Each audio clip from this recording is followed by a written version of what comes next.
매일 성경 묵상, 오늘 본문 말씀은 창세기 6장 말씀입니다. 오늘 본문은 하나님 없이 잘 사는 것의 헛됨에 대해 말씀하고 있습니다. 1절 말씀입니다. 사람이 땅 위에 번성하기 시작할 때에 그들에게서 딸들이 나니. 인류는 비록 죄로 인해서 에덴에서 쫓겨났지만 생육하고 번성해 갔습니다. 사람들은 하나님 없이도 잘 살 수 있다고 생각했을지 모릅니다. 그러나 하나님의 생각은 달랐습니다. 5절 말씀입니다. 여호와께서 사람의 죄악이 세상에 가득함과 그의 마음으로 생각하는 모든 계획이 항상 악할 뿐임을 보시고 11절과 12절입니다. 그때 온 땅이 하나님 앞에 부패하여 포악함이 땅에 가득한지라. 하나님이 보신즉 땅이 부패하였으니 이는 땅에서 모든 혈육 있는 자의 행위가 부패함이었더라. 사람들이 생각하는 세상의 모습과 하나님께서 평가하시는 세상의 모습은 너무나도 달랐습니다. 하나님이 보시기에 세상은 사람들의 죄악으로 가득했습니다. 그들이 마음으로 생각하는 모든 계획이 항상 악했고 강포와 폭력은 일상이 되었습니다. 본래 사람은 하나님의 다스림 안에서 자유와 평화를 누리며 살아가도록 창조되었습니다. 그러나 이 창조의 질서를 인간이 죄로 인해 타락함으로 말미암아 인간이 인간을 지배함으로 자유를 누리는 왜곡된 질서를 만들어가고 있었습니다. 자유는 곧 방종이 된 것입니다. 겉으로 보기에 문명은 발전해 갔지만 역설적으로 인간의 마음은 더욱 부패해졌고 인간성은 점점 더 상실되어 가고 있었습니다. 그래서 세상은 점점 나아지고 있는 것이 아니라 실제로는 점점 나빠지고 있었던 것입니다. 하나님께서는 그러한 세상을 그대로 두기 원치 않으셨습니다. 그래서 이렇게 말씀하십니다. 6절과 7절 말씀입니다. 땅 위에 사람 지으셨음을 한탄하사 마음에 근심하시고 이르시되 내가 창조한 사람을 내가 지면에서 쓸어버리되 사람으로부터 가축과 기는 것과 공중의 새까지 그리하리니 이는 내가 그것들을 지었음을 한탄함이니라 하시니라. 고대 근동 세계에도 홍수 이야기는 널리 알려져 있습니다. 수메르와 바벨론 그리고 길갈메시 서사시에도 대홍수에 대한 기록들이 남아 있습니다. 그것은 인간의 역사가 대홍수를 기억하고 있다는 것입니다. 그러나 대홍수 심판에 대한 해석은 성경이 말하는 것과 다릅니다. 고대 문헌들이 말하는 대홍수의 원인은 신들의 피로와 짜증 때문입니다.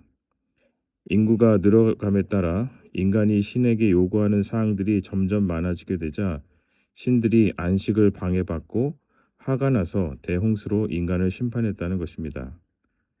그러나 하나님께서 물로 인간을 심판하시겠다고 말씀하신 이유는 다릅니다. 6절과 7절에서 말씀하신 것처럼 하나님은 땅 위의 사람을 보시고 마음 한탄하시며 마음에 근심하셨습니다. 여기서 한탄하사라는 말씀은 위로가 필요할 만큼 마음이 찢겨진 상태를 의미합니다. 하나님께서는 세상의 다른 설화들이 말하는 것처럼 인간이 귀찮고 쓸모없는 존재여서 심판하신 것이 아니라 너무나도 귀한 존재들이었기 때문에 마치 자녀를 잃은 것처럼 아파하셨고 무너진 창조의 질서를 다시 바로잡아 주시기 위하여 심판을 말씀하신 것입니다. 이러한 암울한 상황 속에서도 하나님의 마음을 위로하는 사람이 있었습니다. 그 이름은 바로 안위라는 뜻을 가진 노아입니다. 8절과 9절 말씀입니다. 그러나 노아는 여호와께 은혜를 입었더라. 이것이 노아의 족본이라. 노아는 의인이요 당대의 완전한 자라. 그는 하나님과 동행하였으며. 노아는 다른 사람들과 마찬가지로 죄 가운데 태어났습니다. 그러나 그는 하나님의 은혜를 아는 사람이었습니다. 8절에 은혜를 입었다는 단어는 은혜를 발견했다는 의미입니다. 마치 밭에 감추인 보화를 찾은 것처럼 노아는 타락한 세상 속에서도 약육강식의 포악한 세상 속에서도 힘의 지배에 따라 세상을 사는 사람이 아니라 은혜의 지배를 받으며 사는 사람이었던 것입니다. 여기에서 우리가 중요하게 묵상해야 하는 것이 있습니다. 그것은 은혜를 아는 사람은 하나님의 심판을 결코 가볍게 여기지 않는다는 것입니다. 은혜를 아는 사람은 오히려 하나님의 심판을 확실하게 믿습니다. 그 이유는 그것이 하나님의 말씀이기 때문입니다. 그래서 노아는 홍수의 기미조차 없는 상태에서도 사람들에게 조롱을 받으면서도 거대한 배를 짓기 시작했습니다. 노아의 이러한 모습을 통해서 우리는 은혜를 아는 사람이 또한 어떤 사람인지 묵상해 볼 수 있습니다. 그것은 은혜를 아는 사람은 은혜를 전파한다는 것입니다. 노아가 비도 오지 않는 날들 가운데 거대한 방주를 짓는 그 행위 자체는 결국 은혜를 전파하는 일이었습니다. 노아는 그 일을 몰래 행하지 않았고 공개적으로 방주를 만들며 망치 소리와 톱 소리 하나하나에 세상을 향해 회개를 촉구하는 메시지를 전했을 것입니다.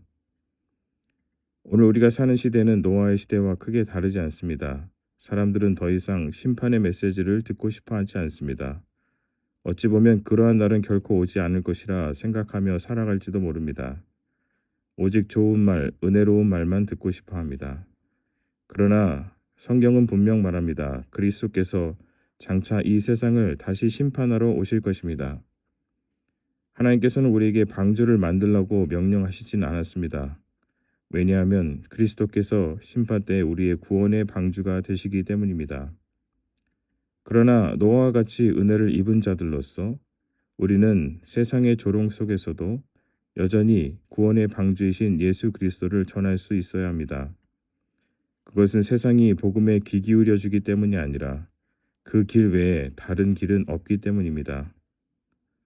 그러므로 오늘도 가정과 직장에서 먼저 은혜를 입은 자로서 구원의 방주이신 예수 그리스도를 전하는 우리들이 다 되시기를 축복합니다. 기도하겠습니다. 하나님 아버지 은혜를 감사합니다. 오늘 말씀을 통해 우리를 그토록 사랑하시는 하나님의 마음을 또 한 번 묵상하게 하시니 감사합니다. 하나님께서 세상을 심판하심은 미워하셔서가 아니라 잘못된 질서를 다시 바로잡아 주심으로 참된 평안과 기쁨을 허락하시기 위함이었음을 생각하게 하시니 감사합니다. 세상은 번영해 가지만 인간성은 점점 상실해 가고 있는 이 시대는 노아의 때와 다르지 않습니다. 죄로 인해서 망가진 우리의 생각과 우리의 잘못된 행동들, 그것들을 하나님께서 은혜로 붙들어 주시지 않는다면 우리 또한 멸망의 길에 머물 수밖에 없었던 존재임을 고백합니다. 그러나 노아에게 은혜를 베푸셨던 것처럼 오늘 우리에게도 은혜를 베풀어 주시옵시고 은혜를 입은 자로서 세상의 판단보다 하나님의 말씀을 더욱 확실히 믿고 믿음으로 순종하는 삶을 살아가는 저희들이 되게 하여 주옵소서. 무엇보다 은혜를 모르는 사람들에게 이 은혜를 힘써 전하는 주님의 부름받은 백성들이 다 되게 하여 주옵소서. 예수님의 이름으로 기도드립니다. 아멘.